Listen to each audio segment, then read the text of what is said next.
बिस्मिल्लाहिर्रहमानिर्रहीम। Hello everyone, अस्सलाम वालेकुम। मैं हूं आपका host consultant medical specialist doctor Tanveer Arshad Chaudhary. आप देख रहे हैं program health special on special TV. सुनते कानों देखती आंखों को डॉक्टर तनवीर अरशद चौधरी का सलाम मोहब्बत।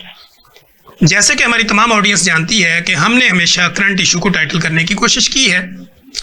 आज का जो हमारा हेल्थ स्पेशल प्रोग्राम होगा, इसमें हम बात करेंगे कि बदलते हुए मौसम के साथ आपकी नाक कान गले के इन्फेक्शन का होना या इसके साथ थ्रोट इन्फेक्शन का होना, वायरल डिजीज का आ जाना, बार बार जो है वो आपको कफिंग होना, खांसी लग जाना, रनी नोज का होना, ये सारे मामलात हर बदलते हुए मौसम के साथ क्यों होते हैं। इसी तरह वायरल इन्फेक्शन, बैक्टीरियल इन्फेक्शन या फंगल इन्फेक्शन में क्या फ़र्क होता है। फिर इन बीमारियों के साथ इस तरह के जो इन्फेक्शंस होते हैं, इनका क्या ताल्लुक होता है। फिर इसका ट्रीटमेंट कैसे किया जा सकता है, डायग्नोज कैसे किया जा सकता है और इसमें डाइट क्या होनी चाहिए। और इसके साथ साथ आप जो है वो अपने आप को प्रिवेंट कैसे कर सकते हैं। इन सारे मामलात पर बात करने के लिए मेरे साथ स्टूडियो में most popular, most youngest, most experience मेरे साथ डॉक्टर अनम इस्लाम जो कि कंसल्टेंट फिजिशियन है, वो हमारे स्टूडियो में तशरीफ रखती हैं। डॉक्टर साहब, welcome to the show. Thank you so much. First of all doctor साहब, थैंक यू सो मच कि आपने अपने कीमती वक्त में से वक्त निकाला और हमारे इस प्रोग्राम में आके हमारे नाजरीन की जिंदगी में आसानियां पैदा करने की कोशिश की। Thank you so much. नाजरीन, जब हम डॉक्टर साहब की तरफ जाएंगे तो हम डॉक्टर साहब से ये बात करेंगे कि डॉक्टर साहब का कंसल्टेंट फिजिशियन बनने तक का जो सफर है, इसमें डॉक्टर साहब को क्या हर्डल्स आई, फैमिली ने कितना सपोर्ट किया और किस तरह जो है वो एक डॉक्टर अपनी कंप्लीट डिग्री लेके आज आपकी ज़िंदगी में बेस्ड ऑन साइंस गुफ्तगू करके आसानी पैदा करने की कोशिश करता है। डॉक्टर साहब, फर्स्ट ऑफ ऑल तो मुझे ये बताइएगा कि अनम से अनम इस्लाम बनने तक का सफ़र, जी बिल्कुल, फिर एक अनम से कंसल्टेंट फिजिशियन बनने तक का जो सफ़र है, ये आपने कैसे तय किया। डॉक्टर तनवीर, सबसे पहले मैं बताती चलूँ, अनम इस्लाम जो है वो इस्लाम माय फादर नेम। ठीक। तो ये कि मेरी शुरू से मेरे फादर की ही ख्वाहिश थी कि मैं डॉक्टर बनूं, बहुत ज़्यादा उन्हें शौक था। एक्सीलेंट। तो मतलब स्टार्ट से ही पेरेंट्स की बहुत ज़्यादा सपोर्ट थी। फिर शादी हो गई और हस्बैंड अल्हम्दुलिल्लाह बहुत ज़्यादा सपोर्टिंग है माशाल्लाह। तो आगे भी फैमिली लाइफ के साथ साथ जो है उन्होंने बहुत सपोर्ट किया। लेकिन ये कि ज़ाहिर है फैमिली के साथ थोड़ा सा बच्चों के साथ एक गैप आ जाता है, थोड़ा सा डिफिकल्ट हुआ मुझे इस सफ़र को यहाँ तक लाने में। ठीक है। लेकिन ये कि हस्बैंड की सपोर्ट के साथ अल्हम्दुलिल्लाह आज मैं आपके सामने हूँ और मेरा अल्हम्दुलिल्लाह मोर देन 10 इयर्स का एक्सपीरियंस है इस फील्ड में, जी, फैमिली मेडिसिन में। तो ये कि वही बात है कि फैमिली की सपोर्ट के बगैर कुछ भी पॉसिबल नहीं है। आज मैं जो भी हूँ अपने हस्बैंड, अपने पेरेंट्स, अपने फैमिली की वजह से ही हूँ। ठीक है।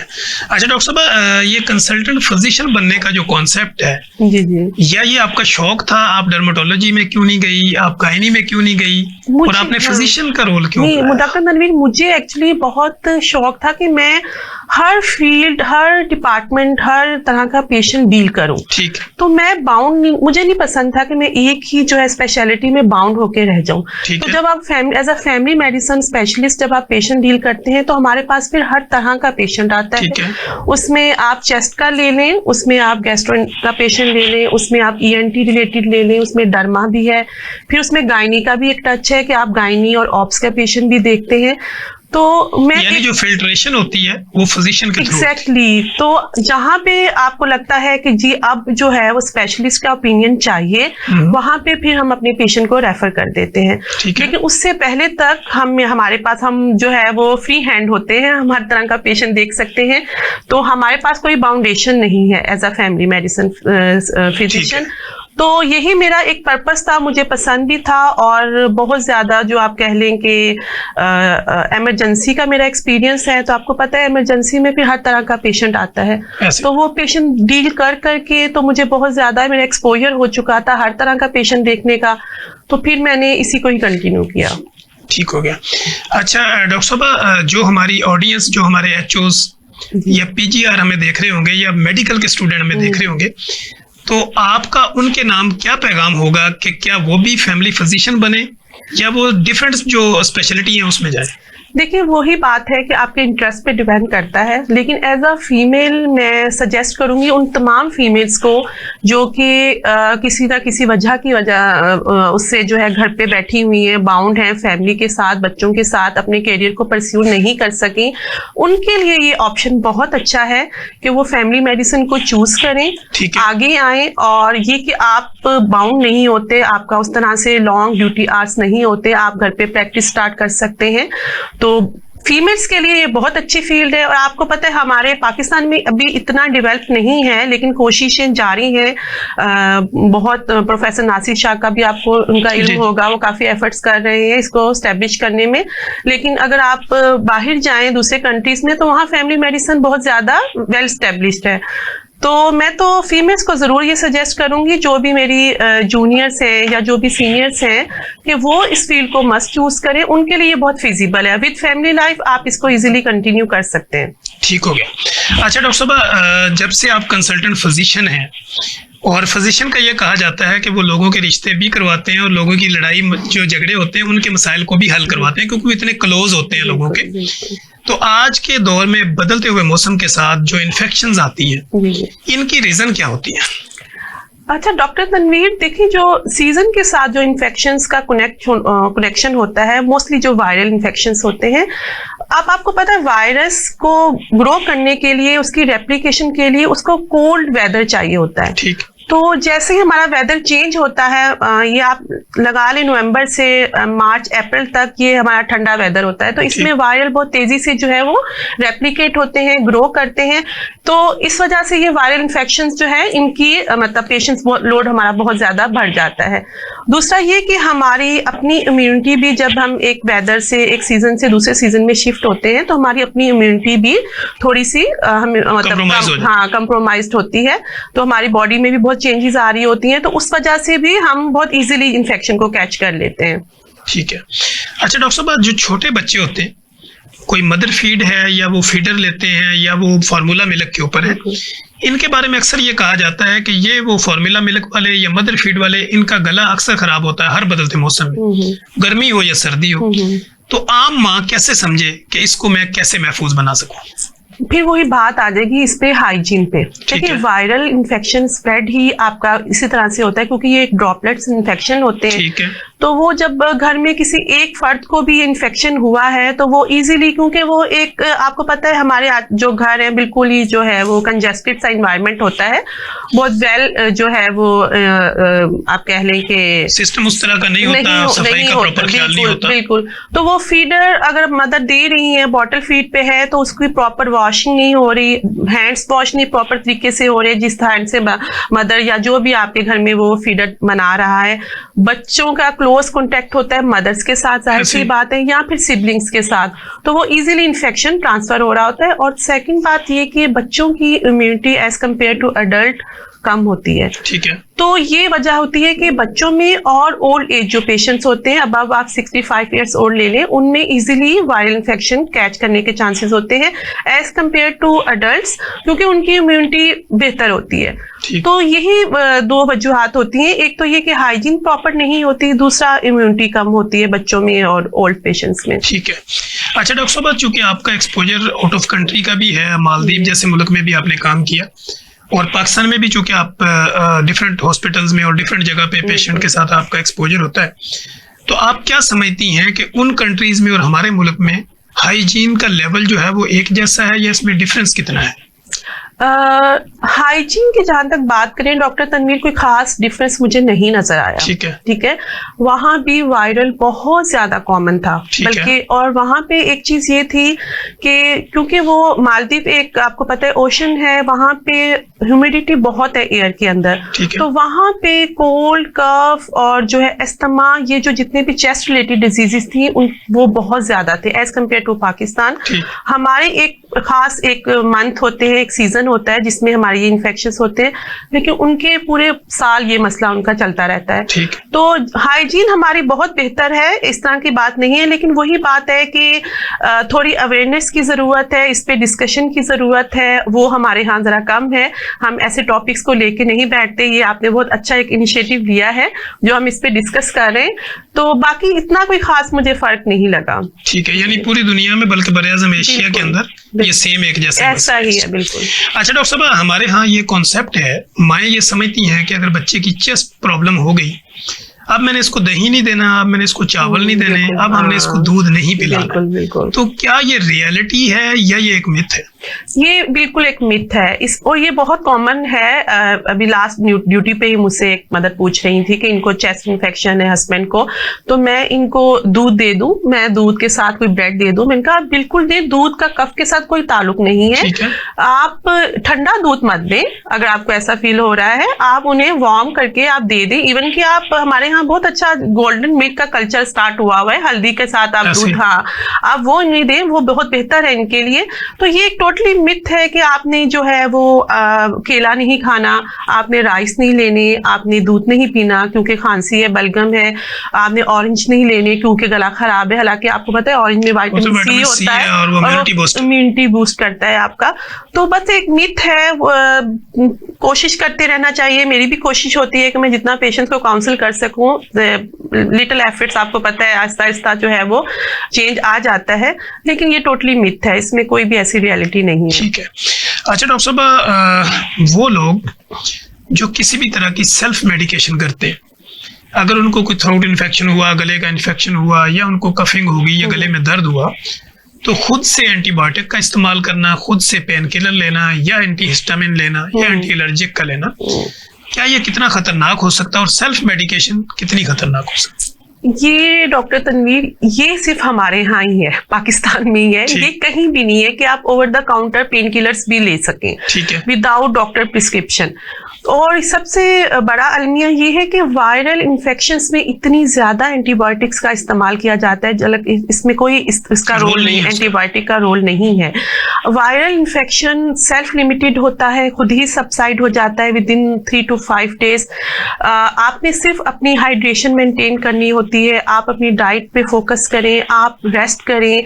हाँ, सिम्टोमेटिक ट्रीटमेंट आप ले सकते हैं, आप पैरासीटामोल ले सकते हैं, सिंपल फीवर है, बॉडी एक्स है, हेडेक है अगर आपको, लेकिन ये कि एंटीबायोटिक्स पे बहुत ज्यादा, इवन के हमारे कुछ कंसल्टेंट्स भी हैं जो कि प्रिस्क्राइब कर रहे होते हैं, उसी को फिर जूनियर्स भी फॉलो कर रहे होते हैं। इसका कोई भी रोल नहीं, वायरल डिजीज के अंदर एंटीबायोटिक कोई, और बल्कि वो आपकी इम्यूनिटी को और ज्यादा सप्रेस कर देता है एंटीबायोटिक, और फिर आपका वही जो वायरल 5 days में सबसाइड होना होता है वो लिंगर ऑन होकर 10 days पे चला जाता है, और पेशेंट कह रहा होता है कि मुझे वायरल है तो मैं ठीक क्यों नहीं हो रहा, क्योंकि आपने डे 1 से एंटीबायोटिक स्टार्ट की हुई है जिसका कोई ताल्लुक नहीं है। तो ये है कि एंटीबायोटिक का कोई रोल नहीं है। हाँ, कुछ जो है वो, एक और चीज मैं डिस्कस करना चाहूंगी, एंटी एलर्जिक पे भी बहुत फोकस किया जाता है हमारे यहाँ।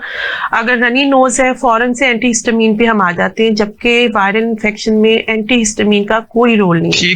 हाँ, अगर आपको कोई एलर्जिक सिम्टम्स है, लाइक एलर्जिक राइनाइटिस है, तो आप एंटी एलर्जिक लें, लेकिन वायरल में कोई एंटी एलर्जी, कोई एंटीबायोटिक्स का कोई रोल नहीं है, कोई नेजल डीकंजेस्टेंट लेने की जरूरत नहीं है। आप जितना अवॉइड करेंगे आपकी इम्यूनिटी उतनी बेहतर होगी, आप उतनी जल्दी रिकवर करेंगे। तो ये कुछ चीजें हैं। बाकी ये कि ये सेल्फ लिमिटेड है, हमारी इम्यूनिटी बॉडी की ही इतनी अच्छी होनी चाहिए कि वो विद इन वीक आप बेहतर हो जाए, लेकिन बस वही कि पेशेंट्स फॉरन एंटीबायोटिक्स पे आ जाते हैं कि शायद हम जरा जल्दी रिकवर कर लेंगे इससे। अच्छा डॉक्टर साहब, वायरल डिजीज में हम ये देखते हैं कि जो हमारी एलिट क्लास है वो ये समझती है कि फर्स्ट ऑफ ऑल मुझे इसकी इन्वेस्टिगेशन करवानी है, मुझे इसका कोई ना कोई टेस्ट करवाना है। तो क्या स्टार्ट में वायरल इन्फेक्शन की कोई इन्वेस्टिगेशन भी होती है? देखिए, वायरल की इन्वेस्टिगेशन कोई नहीं होती, ये एक क्लिनिकल जजमेंट होती है डॉक्टर की, जिसको हम फिजिकल मुआयना कहते हैं। बिल्कुल, वो आपके डॉक्टर ने ही आपको डायग्नोज। और सबसे इंपॉर्टेंट चीज, अगर आपको फ्लू है, कॉफ है, 100% इट्स वायरल। बैक्टीरियल में फ्लू कफ नहीं होता, बैक्टीरियल में पेशेंट आपके पास हाई ग्रेड फीवर के साथ आएगा, ये सिम्टम नहीं है। लेकिन पेशेंट बहुत ज्यादा फोर्स करते हैं कि जी आप हमारी सीबीसी तो एटलीस्ट करवाएं, आपको कैसे पता चला है कि हमें जो है वायरल है। तो इस पे थोड़ी सी बहस भी अक्सर पेशेंट्स के साथ हो जाती है कि जाहिर है मैं एक डॉक्टर हूं तो मुझे कैसे नहीं, लेकिन ये कि फिर समटाइम पेशेंट की सेटिस्फेक्शन जाहिर है वो हमारे लिए मोस्ट इंपॉर्टेंट है। आप एडवाइस कर देते हैं उसमें कुछ भी नहीं आता, वो बिल्कुल नॉर्मल होती है। हाँ, अगर आपका पेशेंट आपके पास आया है आफ्टर 1 वीक और वो कह रहा है कि मेरी कंडीशन मजीद डिटोरिएट हो रही है, लाइक मेरा फीवर पहले से ज्यादा हाई ग्रेड हो गया है या मैं ज्यादा मतलब बेहतर फील नहीं कर रहा, देन आप जरूर सीबीसी करवाएं ये देखने के लिए कि सुपर इम्पोज कोई बैक्टीरियल इन्फेक्शन तो नहीं अगर पेशेंट को हो गया या कोई और चीज तो नहीं चल रही। लेकिन initially I think first week में या फर्स्ट 5 डेज में no need of any CBC. Patients को समझाएं, काउंसिल करें।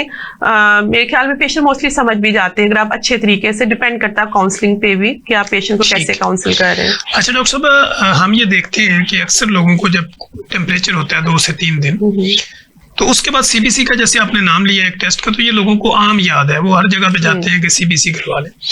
अगर 3 दिन मेडिसिन लेने के बाद वो सीबीसी टेस्ट करवाते हैं, उसमें उनके प्लेटलेट अगर डाउन होते हैं, तो एक आम लेमैन आदमी ये क्या समझे कि क्या उसको डेंगू की शिकायत है या उसको कंसल्ट करना चाहिए? अच्छा, इसमें भी डॉक्टर तनवीर ऐसा है कि देखिए प्लेटलेट सिर्फ डेंगू में ही नीचे नहीं जाते, ठीक है, और भी कुछ कंडीशंस हैं। अगर आप एंटीबायोटिक्स यूज कर रहे हैं तो उसकी वजह से भी आपके प्लेटलेट्स काउंट डाउन हो जाते हैं। तो ये भी अब आपने अगेन वही पे डॉक्टर की क्लिनिकल जजमेंट होती है। अगर आपको लग रहा है कि डेंगू वाला फीवर है, वो पैटर्न आपको मिल रहा है पेशेंट के अंदर और उसके साथ फिर आपको रिपोर्ट के अंदर भी कोई ऐसी फाइंडिंग आपको मिल रही है, तो आप फिर उसकी तरफ यकीनन आप एडवाइस करते हैं आफ्टर 48 आवर्स आप सीबीसी रिपीट करवाएं। लेकिन ये कि इतना ज्यादा प्लेटलेट काउंट अगर माइल्डली आपको रिड्यूस मिल रहा है तो उस पे ये कि पेशेंट को आप गाइड कर सकते हैं कि आप ये मेडिसिन यूज कर रहे हैं, या फिर सम टाइम ये होता है कि पेशेंट ऑलरेडी किसी डिजीज में से गुजर रहा होता है, कोई मेडिसिन यूज कर रहे होते हैं, उसके इफेक्ट भी होता है कि प्लेटलेट काउंट डिक्रीज आ रहे होते हैं, तो वो फिर पेशेंट को बताना होता है। लेकिन ये कि डेंगू का एक खास पैटर्न होता है, डेंगू फीवर आपको पता चल जाता है कि पेशेंट डेंगू फीवर है या फिर वायरल है, तो वो एक क्लिनिकल जजमेंट होती है डॉक्टर की। ठीक हो गया। अच्छा डॉक्टर साहब, डॉक्टर चेस्ट एक्सरे में क्या चीज देखते हैं? एक आम आदमी ये समझता है कि डॉक्टर ने मेरा चेस्ट एक्सरे करवाया, बच्चा है, बड़ा है, तो डॉक्टर जो फिजिशियन होता है वो चेस्ट एक्सरे में क्या चीज देखता है जो आम पब्लिक को समझ आए कि एक्सरे की इंपॉर्टेंस कितनी है?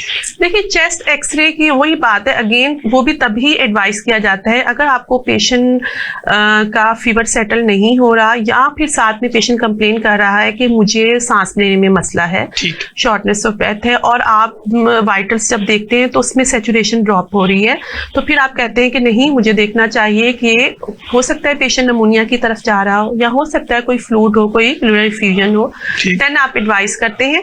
तो ये कि पेशेंट को फिर आप बता देते हैं कि मैं आपका एक्सरे करवा रहा हूँ, मतलब मैं सस्पेक्ट कर रहा हूँ कि आपको निमोनिया या कोई इस तरह की चीज हो सकती है, क्योंकि आपका फीवर सेटल नहीं हो रहा, आपकी कंडीशन सांस में भी मसला हो रहा है, तो वो उसमें फिर हमें एक पैच नजर आ जाता है। सिंपल पेशेंट्स को भी हम दिखा देते हैं उनकी सेटिस्फेक्शन के लिए कि ये एक चीज है जिसके लिए आपको एंटीबायोटिक का एक कोर्स करना पड़ेगा। हाँ, अगर इन बिटवीन आपको लगे कि ज्यादा कंडीशन खराब हो रही है तो आप आ जाएं, आपको एडमिट भी किया जा सकता है। तो ये फिर लेकिन वही बात है कि उसमें फिर वही पेशेंट की प्रेजेंटेशन पे डिपेंड करता है कि पेशेंट आपके पास, पेशेंट की हिस्ट्री क्या है, फिजिकल एग्जामिन क्या है, फिर आप जाके उस पर डिसाइड करते हैं। अच्छा डॉक्टर साहब, चेस्ट एक्सरे की जैसे हम बात कर रहे थे तो हमने सोचा कि थोड़ा सा इसको डिफाइन बेहतर तरीके से कर दिया जाए। बच्चों में और बड़ों में अगर कोई चेस्ट इन्फेक्शन है तो उसका क्या दौरानिया होना चाहिए, कितने दिन के बाद उसको जो है वो एक्सरे रिकमेंड किया जाता है? After 1 week. नॉर्मली वायरल जो है वो 3 to 7 डेज का टाइम ले लेता है। अगर आपकी इम्यूनिटी बहुत अच्छी है, विद इन 3 डेज आप बेटर हो जाते हैं। लेकिन अगर आपकी इम्यूनिटी थोड़ी इतनी, मतलब मैं बच्चों की बात करूं, 6 मंथ से 5 ईयर्स की हम बात करते हैं, इम्यूनिटी इतनी बेहतर नहीं होती, तो और साथ में ये होता है कि फिर इनटेक बच्चों का कम हो जाता है, बच्चे खाना पीना छोड़ देते हैं, और फिर घर पे भी हमारे जो मदर्स हैं वो इतना ज्यादा जो है फोकस नहीं करती कि बच्चा अगर डाइट प्रॉपर नहीं ले रहा तो आपने फोर्सली देना है। तो ये कि वो बच्चा फीवर में पड़ा हुआ है तो माँ भी उतना उस तरह से नहीं कर रही होती, तो ये बहुत जरूरी होता है समझाना कि देखिए इसमें आपने खाना पीना नहीं छोड़ना, आपका दिल नहीं भी कर रहा तो भी आपने खाना है। बेशक आप इसे मेडिसिन समझ के लें कि 3 टाइम आप खाना खाएंगे तो रिकवर करेंगे। तो यही चीज ओल्ड एज पेशेंट्स के लिए है कि अगर ओल्ड एज पेशेंट्स है उनकी भी थोड़ा 7 डेज तक चला जाता है। लेकिन अगर आपको लग रहा है कि नहीं पेशेंट आफ्टर 5 डेज या 7 डेज के बाद भी बेहतर नहीं हो रहा, तो फिर डेफिनेटली आप फिर जो है इन्वेस्टिगेशंस की तरफ जाते हैं, उसमें फिर एक्सरे, सीबीसी सारी चीजें आ जाती है। जी नाजरीन, जैसे कि आपने देखा कि प्रोग्राम के इस हिस्से में हम बात कर रहे थे कि वायरल डिजीज के साथ आपके गले का खराब होना, फिर इस तरह खांसी होना, रनी नोज का होना या चेस्ट इन्फेक्शन का होना, इसकी वजूहात क्या होती हैं, फिर इसका फिजिकल एग्जामिन कैसे किया जाता है और फिर इसको इन्वेस्टिगेट करने के लिए डॉक्टर्स जो है वो कौन से टूल इस्तेमाल करते हैं, इन सारे मामलों पर हम अपनी बात को जारी रखे हुए हैं। कहीं मत जाइएगा, हमारे साथ रहिएगा। यहीं पे वक्त हुआ एक ब्रेक का। ब्रेक के बाद जब हम आएंगे तो हम बाकी डिस्कशन बेस्ड ऑन साइंस गुफ्तगू करके आप लोगों की जिंदगी में आसानी पैदा करने की भरपूर कोशिश करेंगे। वेलकम बैक नाजरीन, जैसे कि आप देख रहे हैं कि प्रोग्राम के पहले हिस्से में हम वायरल और बैक्टीरियल इन्फेक्शन के ऊपर बात कर रहे हैं। चेस्ट का खराब होना, फ्लू होना, गले का खराब हो जाना या खांसी का बार बार आना, इन सारे मामलों पर हम अपनी गुफ्तगू जारी रखे हुए थे। मेरे साथ स्टूडियो में तशरीफ रखती हैं कंसल्टेंट फिजिशियन डॉक्टर अनम इस्लाम, जो कि मोस्ट पॉपुलर, मोस्ट एक्सपीरियंस हैं और अपनी ग्रिप मजबूत रखती हैं कंसल्टेंट फिजिशियन के ऊपर। क्योंकि फिजिशियन जो होता है वो बेसिकली आपकी एक नॉर्मल जो वैल्यूज होती हैं या जो नीचे का जो पेशेंट होता है उनके साथ एक कंप्लीटली उसकी अटैचमेंट होती है। ऐसे समझ लीजिए कि फिल्ट्रेशन जो होती है पेशेंट की वो एक फिजिशियन के पास होती है, फिर आगे डिफरेंट स्पेशलिटी में पेशेंट को रेफर किया जाता है। तो डॉक्टर साहब, जैसे कि हमने चेस्ट एक्सरे पे हमने बात की, सीबीसी टेस्ट के ऊपर हमने बात कर ली, अब मैं ये जानना चाहता हूँ कि कोई भी जो बुखार जब हो जाता है किसी पेशेंट को, तो हर बंदा जो वो किसी न तरह पैनाडोल का अगर उसको है या ब्रूफन का है, बच्चों में बड़ों में वो मेडिसिन सेल्फ मेडिकेशन शुरू कर दी जाती है। तो बीइंग अ कंसल्टेंट फिजिशियन आप ये क्या समझती हैं कि जब भी कोई बुखार हो उसको डायग्नोज करने के लिए प्रॉपर एक फिजिशियन के पास जाएं, फिर उसके बाद कोई टेस्ट इन्वेस्टिगेशन करवाएं? बिल्कुल बिल्कुल डॉक्टर तनवीर, देखिए ये एक बहुत बड़ा हमारा जो अलमिया है कि घर से हम खुद ही सेल्फ मेडिकेशन स्टार्ट कर देते हैं या ओवर द काउंटर जो भी हम लेके स्टार्ट कर देते हैं। आप पेशेंट को लेके डॉक्टर के पास जरूर जाएं, ठीक है। हमारे गवर्नमेंट हॉस्पिटल्स इतने अच्छे हैं, आप इमरजेंसीज में, ओपीडीज में जा सकते हैं अगर आपका प्राइवेट क्लिनिक्स अफोर्ड नहीं कर सकते। लेकिन एक ओपिनियन डॉक्टर का होना बहुत जरूरी है, उसके बाद आप मेडिसिन स्टार्ट करें। अब हमारे यहाँ बहुत कल्चर है, आपने जैसे जिक्र किया आइबुप्रोफेन का कि आइबुप्रोफेन सिरप्स ले ली जाते हैं। अब पेरेंट्स को नहीं पता होता कि ये फीवर नॉर्मल फीवर है या इज इट डेंगू, आपने इब्रूफिन सिरप लेना है या नहीं लेना, उसकी क्या कॉम्प्लिकेशंस हो सकती हैं। तो इट्स बेटर कि एक दफा कंसल्ट कर लिया जाए। हाँ, बाद में फिर पेशेंट की कंडीशन जब बहुत ज्यादा डिटोरिएट हो जाती है, फिर जब आप डॉक्टर के पास पहुंचते हैं तो वो फिर बहुत मुश्किल हो जाता है उस केस को हैंडल करना, तो डॉक्टर के लिए भी। लेकिन वो फिर ये कि बहुत सारी की सारी चीज डॉक्टर पे डाल दी जाती है, जी हमारा पेशेंट को खराब कर दिया गया। लेकिन वो जो प्रीवियसली सेल्फ मेडिकेशन चल रही होती है वो पेरेंट्स नॉर्मली डिस्कस नहीं करते कि हमने घर पे क्या क्या चीजें दे दी हैं पेशेंट को। तो इसको अवॉइड करना चाहिए। आप जरूर कंसल्ट करें एक दफा डॉक्टर से, जिस तरह से फिर आपके डॉक्टर, आपके फिजिशियन, आपके कंसल्टेंट आपको एडवाइस करते हैं आप उसको फॉलो करें। ये जो मेल प्रैक्टिस है हमारे यहाँ, इसको स्टॉप होना चाहिए आई थिंक। अच्छा डॉक्टर साहब, एक कॉमन चीज और है कि डिफरेंट बड़े पेशेंट हो या छोटे हों, उनमें एक कंप्लेन आती है कि वो मेडिसिन की लो डोज लेना पसंद करते हैं। जी। डॉक्टर ने अगर उसको 500 मिलीग्राम जो है रिकमेंड किया तो वो कहेंगे मैंने 250 लेनी। तो इसके नुकसान क्या होते हैं? अच्छा, इसमें भी बड़ा एक है। अब मैं एक सिंपल सी एंटीबायोटिक का नाम लूंगी, ऑगमेंटन। अब वो 1 ग्राम उसका डोज आप जब अडल्ट को देते हैं तो वो बड़े हैरान होते हैं, डॉक्टर साहब 1 ग्राम, डॉक्टर साहब ये तो 650 वाली ठीक है। तो अब 1 ग्राम, हाँ बिल्कुल, अब 1 ग्राम बच्चों का डोज है तो फिर आपको समझाना पड़ता है कि देखिए वो 650 ने कुछ भी नहीं करना, आप वो लेंगे आपकी बॉडी पे, आपके एक वेट के हिसाब से, आपकी एज के हिसाब से आपको डोज दिया जाता है। तो ये भी एक बड़ा मिसकंसेप्शन है हमारे यहाँ के। उसको फिर कहा जाता है ज्यादा गर्म दवाई और ज्यादा तेज दवाई ना हमें दीजिएगा, उसको मतलब इस तरह से पेशेंट जो है उसको करते हैं। लेकिन ये कि वो डोज अगर आप प्रॉपर नहीं लेंगे तो उसका फायदा नहीं है, रेजिस्टेंस भी डेवलप हो जाती है मोस्टली फिर पेशेंट्स में। और प्रॉपर टाइम पे अगर आप डोज नहीं ले रहे, समटाइम पेशेंट 2 दिन एंटीबायोटिक लेके 3rd डे फिर एक नए डॉक्टर के पास पहुंच जाते हैं और फिर एक नई एंटीबायोटिक स्टार्ट कर लेते हैं, तो वो मल्टीपल एंटीबायोटिक से एक्सपोजर हो रहा होता है। ये भी एक बड़ी हमारे यहाँ जो है वो रेजिस्टेंस डेवलप हो रही है। तो फर्स्ट तो ये कि आप डॉक्टर से पहले कंसल्ट करें आपको एंटीबायोटिक की जरूरत है भी या नहीं। ठीक है। और अगर आपको है तो फिर आप अपना प्रॉपर डोज लें और प्रॉपर डेज के लिए कि आपने 5 दिन के लिए लेनी है या 7 डेज के लिए या 10 डेज के लिए, और उसको फिर कंप्लीट करें, उसको फिर इन बिटवीन आपने उसको छोड़ना नहीं है। तो ये भी एक बड़ा वैलिड पॉइंट है आपका। अच्छा डॉक्टर साहब, इसमें एक चीज और भी आती है बेसिक, चूंकि जब आप फिजिशियन के तौर पे काम कर रहे होते हैं तो बहुत सारी चीजें और बहुत सारी मिथ्स और बहुत सारी ऐसी चीजें आपको मिलती हैं जो कि आप देखते हैं कि मेडिकल से रेलिवेंट नहीं होती, लेकिन आपको टाइटल करनी पड़ती है क्योंकि आपकी प्रैक्टिस इस तरह की होती है। तो मैं ये जानना चाहूंगा कि बुखार के दौरान खाने का ना खाने का जो कॉन्सेप्ट है, क्या ये सही है, या अगर खाना खाना चाहिए तो पेट भर के खाना चाहिए या नॉर्मल लेना चाहिए? नहीं, खाना देखिए लाजमी खाना चाहिए, बल्कि जब आप इन्फेक्शन या किसी भी फीवर से गुजर रहे हैं तो आपकी डाइट पहले से भी ज्यादा अच्छी होनी चाहिए। अपनी हाइड्रेशन को मेंटेन रखें। अच्छा, मैं इस पे भी बड़ा पेशेंट्स को समझाती हूँ, मैं बिल्कुल रेकमेंड नहीं करती कि आप बहुत महंगे जूसेस पिए कि आपने अनार का ही जूस पीना है या आपको यही चाहिए, मतलब सेब ही चाहिए। आप सिंपल ORS का साशे लें, 1 लीटर पानी में डालें। आपने अपनी हाइड्रेशन मेंटेन करनी है, ठीक है, वो आप मेंटेन करें। आप बिल्कुल महंगे जूसेस की तरफ मत जाएं। आप 3 टाइम खाना खाएं। अब उसमें आपने बहुत कोई अच्छी मैं मीट की तरफ नहीं जाऊंगी कि मैं कहूंगी आपने गोश्त ही खाना है और आपने मटन ही लेना है। आप चिकन भी ले सकते हैं, सेम चीज है, सेम प्रोटीन है, दोनों में आपको सेम गजायत मिलेगी। लेकिन ये कि आप सब्जियां ले लें, आप अगर वो नहीं ले, आप दाल खा सकते हैं, आप बॉयल एग्स ले लें, आपको सेम चीज मिलेगी। लेकिन ये कि आप 3 टाइम पेट भर के खाना खाएं, आपकी इम्यूनिटी बहुत जरूरी है रिकवरी के लिए। अगर आप खाना पीना छोड़ देंगे, फिर वो पेशेंट्स आपको पता है फिर वो आ जाते हैं ड्रिप्स के ऊपर, IV फ्लूइड्स के ऊपर, क्योंकि वो खाना पीना बंद कर देते हैं। उसकी वजह से इमरजेंसीज और OPDs का लोड इतना ज्यादा बढ़ जाता है। जब पेशेंट आपके पास पहुंचते हैं बिल्कुल हाइपोटेंशन में, लो BP के साथ और हाई ग्रेड फीवर है, डॉक्टर साहब जी इसने तो 2 दिन से कुछ खाया पिया ही नहीं है। अरे भैया, खाया पिया तो आप लोगों ने खिलाना था ना, और पेशेंट ने खुद खाना था। ये तो आप कॉमन सेंस, फिर आपको फ्लूइड्स पे डालना पड़ता है पेशेंट को। आप यकीन करें with in like 500 ml fluid से पेशेंट इतना अच्छा अपने आप को फील करता है, इतना रिकवर फील कर रहा होता है। तो वही बात है, फिर मैं तो मतलब समझाती हूँ कि मैंने कुछ नहीं दिया आपको, मैंने सिर्फ 500 ml आपको पानी दिया है। आप घर पे भी ये पी सकते थे, आपने इतना बेहतर महसूस कर रहे हैं तो सिर्फ पानी, अपनी हाइड्रेशन मेंटेन करें, डाइट अच्छी ले, रिकवरी हो जाती है। वायरल इन्फेक्शन से तो बहुत अच्छी रिकवरी हो जाती है। लेकिन जब आप बिल्कुल खाना पीना छोड़ देते हैं तो फिर वो जो है पेशेंट बिल्कुल लॉन्ग टाइम के लिए बिस्तर पे चला जाता है। ठीक हो गया। अच्छा डॉक्टर साहब, जैसे कि हम ये सारी डिटेल गुफ्तगू कर रहे हैं कि बुखार की सूरत में खाना भी लेना चाहिए, इम्यूनिटी बूस्टर भी होनी चाहिए, तो वायरल डिजीज जैसे कि पहले कोविड का सीजन था, तो हर वायरल डिजीज को लोग जो है वो रिलेट करते हैं कि ये शायद कोविड है या कोरोना है या इस तरह का है।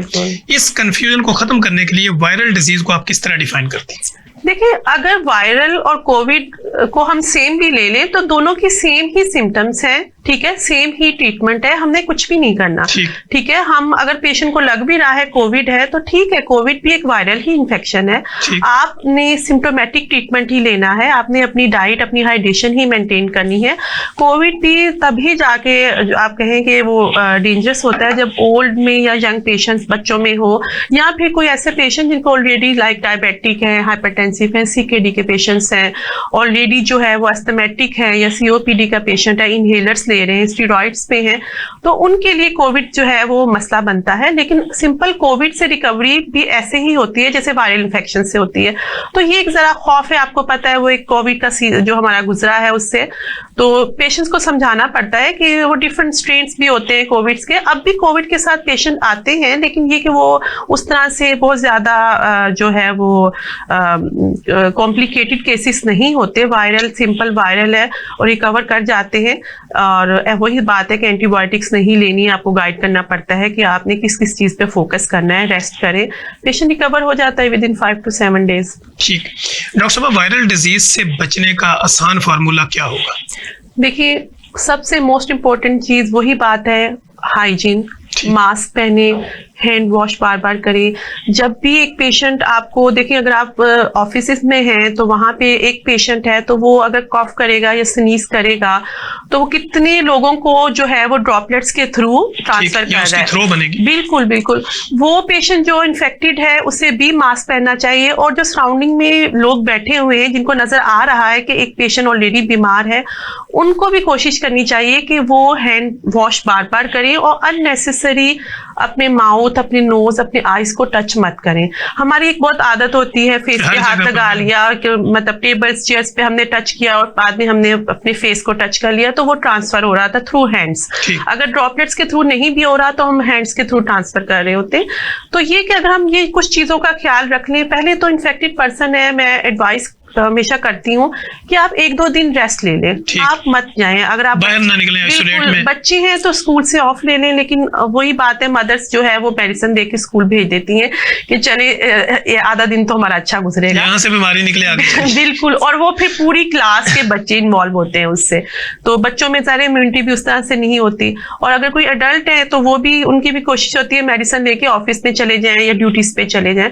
तो ये कि मास्क पहने और ये कि थोड़ा डिस्टेंस रखें, और जिनको पता है कि ऑलरेडी एक पेशेंट हमारे साथ है जो जिसको हुआ है वायरल, वो भी थोड़ी सी केयर करें, मास्क पहने, हैंड वॉश करें, अपनी जो है वो हाइजीन को मेंटेन रखें। तो ये इतना मुश्किल नहीं है, लेकिन बस कुछ चीजों को नजर में रखना पड़ता है। डॉक्टर साहब, आपकी एक्सपर्टीज का फायदा उठाते हुए तो मैं ये पूछना चाह रहा हूँ कि जो वैक्सीनेशन होती है, वो किसी भी वायरल इन्फेक्शन की वैक्सीनेशन हो या आपको फ्लू की वैक्सीनेशन हो, तो इनको लगाने का तरीका क्या है? और वैक्सीनेशन जो है ये हमारी बॉडी में जाके क्या पूरी जिंदगी के लिए वायरल इन्फेक्शन को स्टॉप कर देती है या इम्यूनिटी बूस्टर के तौर पर? नहीं नहीं, ऐसा नहीं होता, पूरी जिंदगी के लिए नहीं होती। जैसे हम इन्फ्लुएंजा वैक्सीन की ही बात लें जो फ्लू के लिए हम लगाते हैं, तो एनुअल होती है, हर साल आपने रिपीट करनी होती है। और बेस्ट जो इसका टाइम होता है वो यही होता है, लाइक नवंबर से पहले आप लगा लें, क्योंकि नवंबर टू अप्रैल हमारा ये सीजन होता है। तो उससे पहले आप ये ले लें, स्पेशली बच्चों में और ओल्ड पेशेंट्स जो है उनमें, या फिर जो जिनको ऑलरेडी कोई डिजीजेस चल रही हैं, इम्यूनिटी जिनकी कम है, तो उनको वैक्सीन ले लेनी चाहिए, बहुत हेल्प करती है। कुछ वैक्सीन ऐसी होती हैं लाइक नीमोकोकल है, तो वो फिर आपने जिंदगी में एक दफा ही लगानी होती है, लेकिन जो ऐसे इन्फ्लुएंजा है तो एवरी ईयर ये हमें रिपीट करनी होती है। यानी फ्लू के लिए अगर आपने लगानी तो एवरी ईयर। बिल्कुल बिल्कुल, ये आपने हर साल लगानी होती, बहुत फर्क पड़ता है इससे, इस वैक्सीन। और डॉक्टर साहब, बच्चों में और बड़ों में इसका तरीकाकार सेम होता है? सेम बिल्कुल सेम तरीके से। साल में उसको भी लगनी तो उसको भी ऐसे ही लगेगी? बिल्कुल सेम तरीके से लगाई जाती है। इंट्रामस्कुलर भी देते हैं, कुछ वैक्सीन होती है सबक्यूटेनियस भी लगाई जाती है, तो सेम वे से लगाते हैं। बल्कि मैं रेकमेंड करूंगी कि लगवा लें, सबको लगवानी चाहिए, क्योंकि इतना पेशेंट हमारा इस दफा जो है लोड बढ़ चुका है कि ये वैक्सीन सबको लगानी चाहिए। आपका ये जो 5-6 मंथ होते हैं ये बहुत अच्छे गुजर जाते हैं। अगर आपको वायरल होगा भी इन केस वैक्सीन के बाद भी, तो बहुत माइल्ड होता है, जो कि फील भी नहीं होता। ठीक है, तो ये जरूर सबको लगवानी चाहिए। ठीक है। अच्छा डॉक्टर साहब, वो लोग जो इन्फेक्टेड हैं, अगर उन्होंने वैक्सीनेशन करवा ली है तो इसके बाद भी उनको कोई इन्फेक्शन होता है, और एक आम आदमी जिसने वैक्सीनेशन नहीं लगवाई हुई और उसको भी होता है, तो इसमें फर्क क्या है? उसमें सीवियरिटी का फर्क आ जाता है। जैसे मैंने डिस्कस किया, अगर आपकी वैक्सीन हुई भी है, वैसे तो रेयर चांसेस होते हैं कि आपको हो, लेकिन अगर फिर भी आपको हो जाएगा तो बहुत माइल्ड होगा। ठीक है, लेकिन अगर एक ऐसा पेशेंट जिसने और इम्यूनिटी भी उसकी कम है और वैक्सीनेशन भी उसने नहीं लगवाई हुई, तो फिर वो सीवियरिटी उसकी बहुत ज्यादा होती है। लाइक हाई ग्रेड फीवर होगा, अगर 5 डेज का है तो 7 to 10 डेज पे चला जाएगा। या सम टाइम ओल्ड पेशेंट ऐसे होते हैं कि फिर वो कॉम्प्लिकेशंस में भी चले जाते हैं, अगर ऑलरेडी उनकी इम्यूनिटी इतनी अच्छी नहीं है। तो फिर ये कि बेहतर है कि आप वैक्सीनेशन लगवा लें, आप कॉम्प्लिकेशन से बच जाते हैं। ठीक हो गया। अच्छा डॉक्टर साहब, एक ना कॉमन सवाल है जो हमारे यहाँ हर जगह पे पूछा जाता है, सोशल मीडिया पे भी लोग पूछते हैं, हमारे क्लिनिकल ट्रायल में भी हम देखते हैं, लोग ये कहते हैं कि हाई ग्रेड फीवर के अंदर ठंडे पानी की पट्टियां ही क्यों? देखिए, ठंडे पानी की पट्टियां तो करनी ही नहीं चाहिए। ठीक है। हाई ग्रेड फीवर में अगर आपको स्पंजिंग या पट्टियों की एडवाइस करता है डॉक्टर, तो वो टैप वाटर होता है, जो नॉर्मल नलके का पानी होता है, जी, ना वो ठंडा होता है ना वो गर्म होता है। तो पट्टियां हमेशा उस पानी की, यानी वो लोग जो बर्फ डाल के पट्टियां करते हैं वो नहीं करना, वो बहुत गलत है, वो आपने नहीं करना, कभी भी नहीं करना। आपने नॉर्मल टैप वाटर से स्पंजिंग करनी होती है, वो उसका कोई साइड इफेक्ट नहीं होता, वो पेशेंट का फीवर उससे कम होता है। है, लेकिन हाँ बर्फ के पानी से या फिर जो फ्रीजर में रख के आजकल यूज किए जाती हैं डिफरेंट जो है वो आ रही हैं चीजें, वो आप रख देते हैं, वो डेंजरस है। बहुत हाई ग्रेड फीवर में जब आप बहुत ज्यादा कोई भी फ्रीज की भी चीज रखेंगे तो वो फिर डेंजरस है। ठीक है, अगर आम रूटीन में घर के अंदर अगर इस तरीके को कोई फॉलो करना चाहे तो नॉर्मल टैप के पानी से वो पट्टियां कर सकते हैं। पट्टियां करें, या फिर सिंपल वे कि आप पेशेंट को एडवाइस करें कि आप शॉवर ले लें। आपको जब भी फीवर फील हो, ज्यादा तेज हो रहा है, आप 5 से 10 मिनट के लिए पानी के नीचे जाके खड़े हो जाएं, आपका फीवर नॉर्मल हो जाएगा। ठीक हो गया। अच्छा डॉक्टर साहब, जो आम डोज हम पैरासीटामोल की देते हैं एक पेशेंट को, जैसे कि हम देखते हैं वेट और हाइट के अकॉर्डिंगली हम उसकी डोज बनाते हैं, एक आम मरीज जिसके पास डॉक्टर की फैसिलिटी अगर मौजूद नहीं है, वो अगर डोज ले तो वो नॉर्मल डोज क्या होगी?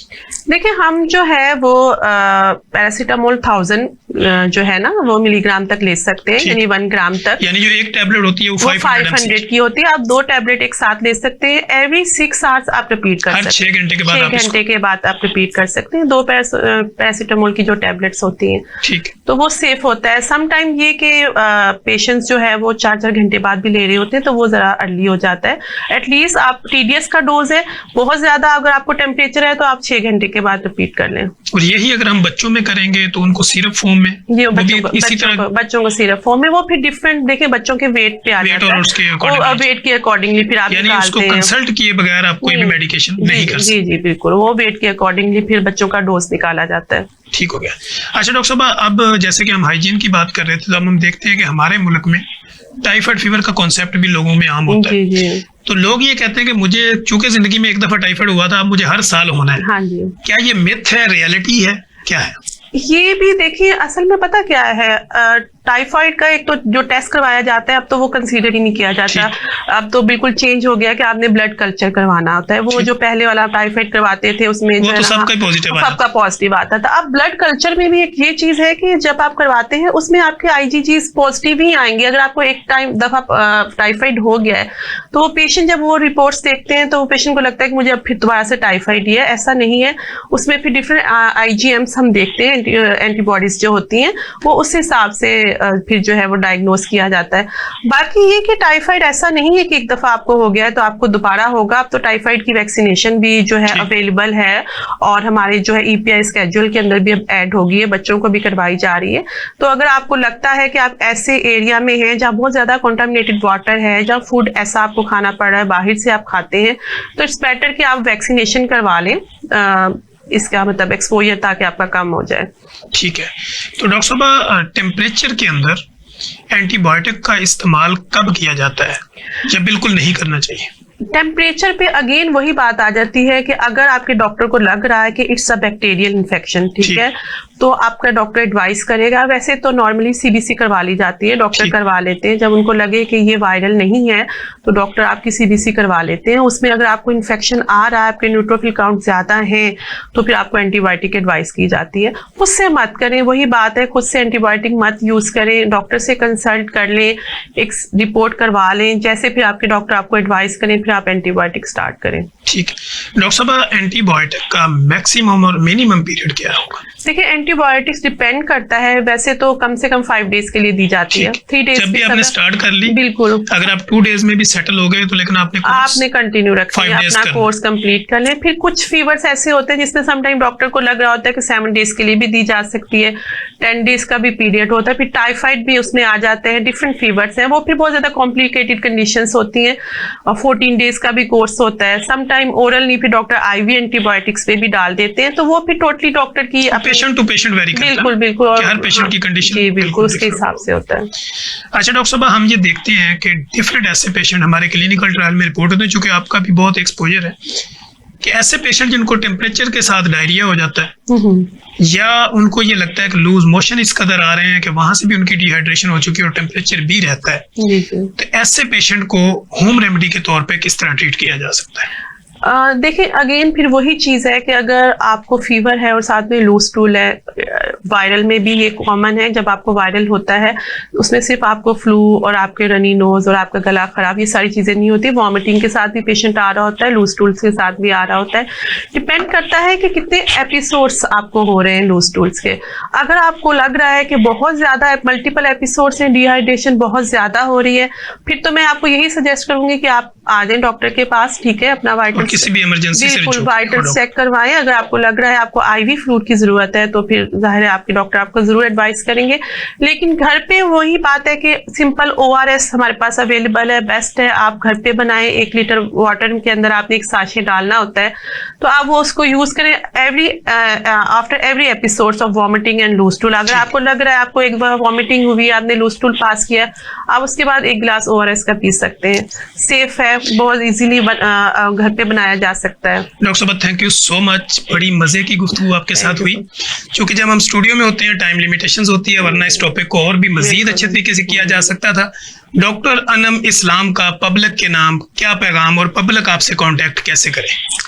अच्छा, मैं बस यही एक मैसेज देना चाहूंगी, क्योंकि मैं एक ऐसे हॉस्पिटल में जॉब करती हूँ जो कि लाहौर का बहुत मतलब एक बड़ा हॉस्पिटल कंसीडर किया जाता है। हमारे यहाँ इमरजेंसी में बहुत ज़्यादा पेशेंट लोड जो है वो इस तरह से होता है कि सीरियस पेशेंट्स कम होते हैं।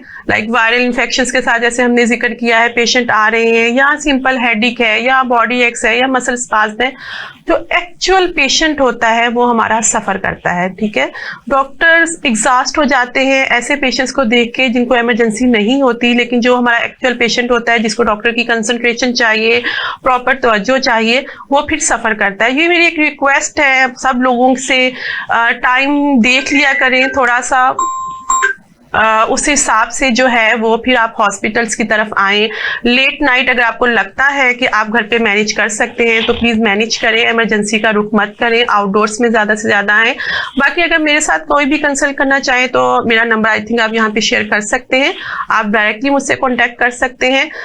मैं जिस तरह से मतलब मेरी कोशिश होगी मैं आपको फैसिलिटेट कर सकूँ, मैं ज़रूर करूँगी। Thank you so much doctor साहब। नाजरीन, आपने देखा कि डॉक्टर साहब ने एक कंप्लीट गुफ्तगू की जिसमें हमने वायरल डिजीज के ऊपर, बैक्टीरियल डिजीज के ऊपर और आज के बदलते हुए मौसम के साथ जो बीमारियां आपकी जिंदगी में डिस्टर्बेंस पैदा करती हैं उनके ऊपर हमने डिटेल गुफ्तगू करने की कोशिश की।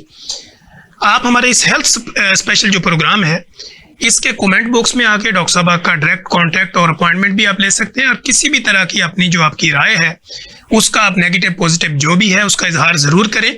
हम आपकी राय जो होती है, जो लिखे हुए कमेंट्स होते हैं, उसको हम देखते हैं और नेक्स्ट प्रोग्राम जो है उसी के अकॉर्डिंगली डिज़ाइन किया जाता है। हमारा हेल्थ स्पेशल प्रोग्राम जो है इसका मकसद, विजन, पर्पस सिर्फ एक है कि आप लोगों की ज़िंदगियों में आसानियाँ पैदा की जा सके और आपकी बॉडी के ऊपर आने वाली सिम्टोमेटिकली चेंजिंग जो है उसके बारे में आपको वेल अवेयर करके आपको डिफरेंट स्पेशलिटी का बताया जाए, ताकि आपकी ज़िंदगी का जो एक पीरियड शुरू होता है बीमारी के साथ उसको कम से कम किया जा सके और आपकी ज़िंदगी में आसानी पैदा की जा सके। मुझे, मेरी गेस्ट और मेरी प्रोडक्शन टीम को इजाज़त दीजिए। हम दोबारा एक नए गेस्ट के साथ, नए सवाल जवाब के साथ, नई क्यूरी लेके दोबारा आपके पास हाजिर होंगे। तब तक के लिए इजाज़त दीजिए। अल्लाह हाफिज़।